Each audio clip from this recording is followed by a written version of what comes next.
ठीक है।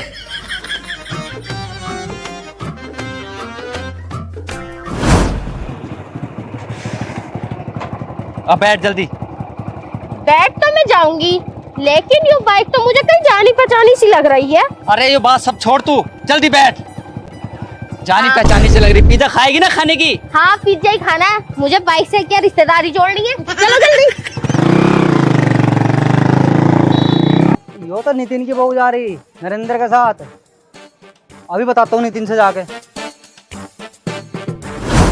हाँ नितिन भाई, नितिन भाई, अरे नितिन भाई तुम यहाँ काम में लग रहे हो। नरेंद्र तुम्हारी बहू को लेकर भाग गया। बहू को लेकर भाग गया? हाँ तुम्हारी बहू को लेकर भाग गया। मतलब गाड़ी भी मेरी और बहू भी मेरी, और सालों को छोड़ने का ना हूँ।